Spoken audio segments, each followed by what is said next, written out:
Oke, kembali lagi kita bahas seputar saham di penghujung tahun 2022 ini ya, 31 Desember 2022, yaitu cara memilih atau menganalisa satu saham untuk kita jadikan invest ya.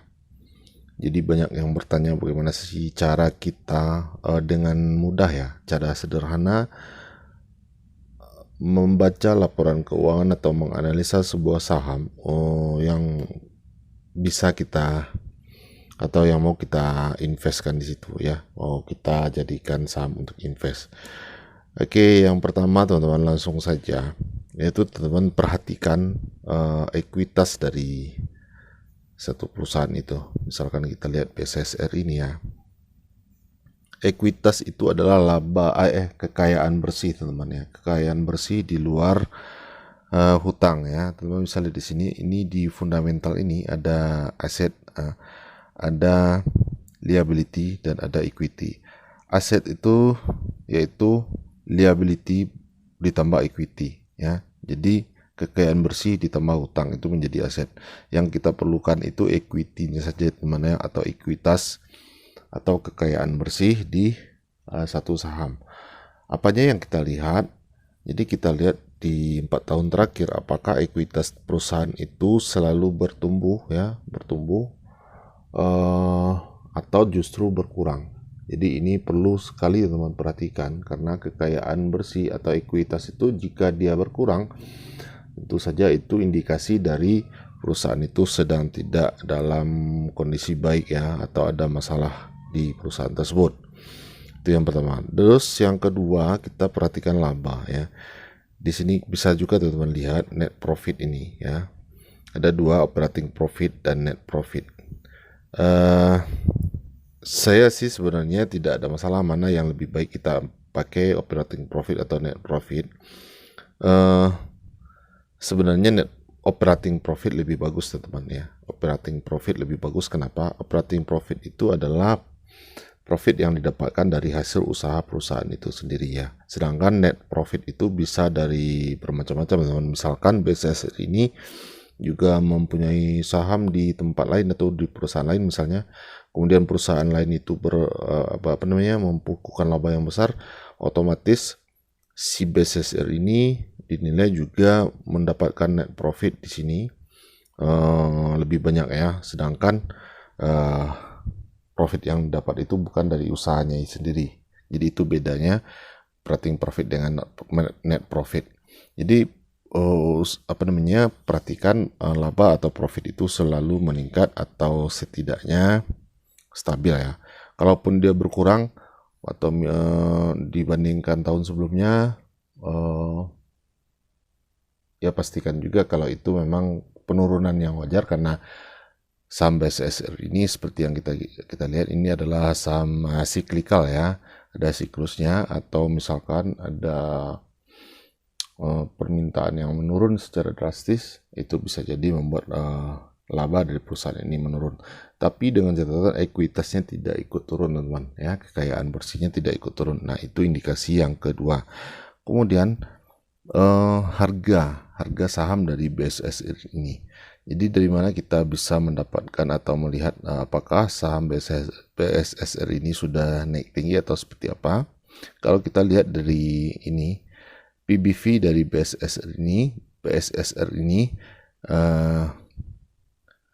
yaitu 2,7 kali teman ya, 2,7 kali. Kemudian kalau dilihat dari fundamental atau dari EPS ya, EPS itu kalau teman pernah baca bukunya Benjamin Graham, harga fundamental atau harga wajar dari sebuah saham itu yaitu EPS dikali 10 teman ya. EPS ini yang teman lihat ini EPS, earning per share ya, di tahun 2019 ini 162, kemudian 164, kemudian 1119, kemudian di 2022 1535. Itu adalah EPS atau laba per lembar saham dari BSSR ini. Nah ini yang kita kalikan 10 Jadi 1.535 dikalikan 10 yaitu 15.000. Nah, itu adalah harga puncak atau harga mahal kalau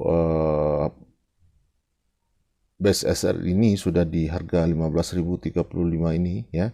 Itu boleh dikatakan harga ini sudah mahal. Dan kemudian harga murah dari BSSR ini ya, atau di satu perusahaan itu adalah 15.000 tadi, kita bagi dua saja teman ya. Kita bagi dua, berarti sekitar 7.500-an itulah harga murah dari BSSR ini ya. Nah, sementara sekarang harganya masih 4.340, berarti harga dari BSSR ini masih murah, masih di bawah harga murahnya malahan ya. Jadi ada potensi untuk naik terus ya, selagi batubara permintaannya tetap stabil, tidak mengalami penurunan, itu akan terus bertumbuh menyesuaikan fundamental dari perusahaan itu. Yaitu yang ke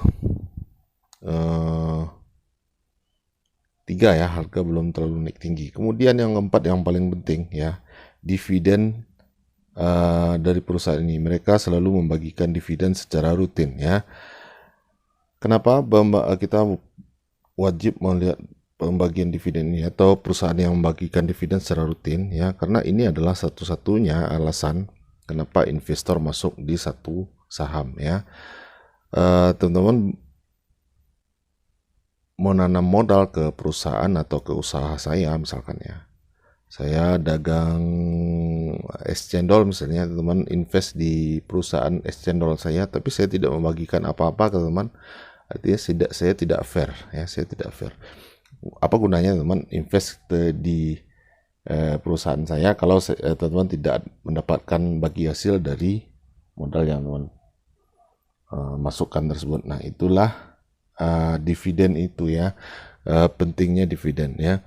Jadi kalau teman-teman tidak di perusahaan itu tidak ada dividen ya, teman-teman pasti hanya mengharapkan capital gain saja atau kenaikan harga saham saja ya. Kalau harga sahamnya tidak naik misalnya, teman-teman uangnya jadi nganggur saja di perusahaan itu ya. Tapi kalau dia selalu bagi dividen, harga saham tidak naik pun teman-teman masih mendapatkan dividen. Dan usahakan dividen yang kita cari itu di atas 6% ya, seperti dari dividen dari BSSR ini ya. Teman bisa lihat dulu rutinitas dia membagikan dividen itu dari 2017, 2018 dua kali, 2017 sudah dua kali ya, kemudian 2019 sekali, 2020 sekali, ini masa-masa COVID ya teman, kemudian 21 dua kali, 22 malah 4 kali, teman bisa lihat di sini. Jadi 4 kali teman dapatkan dividen dalam tahun ini ya. Apakah sudah final saya juga belum tahu nih, mungkin saja belum final, masih interim ya. Ada lagi nanti dividen final di terakhirnya, berarti 5 kali. Nah, itu yang keempat, dividen. Jadi mereka membagikan dividen secara rutin dan yield-nya teman bisa lihat di sini. Ini dividen yield itu 26,55% ya. 26,55% ini dividen yield yang terakhir kemarin ya. Nah, ini kalau teman-teman masukkan 100 juta ya, teman-teman mendapatkan 26.500.000 hanya dari dividennya saja. Jadi cari dividen itu yang di atas 6% saja ya, 6% paling kecil.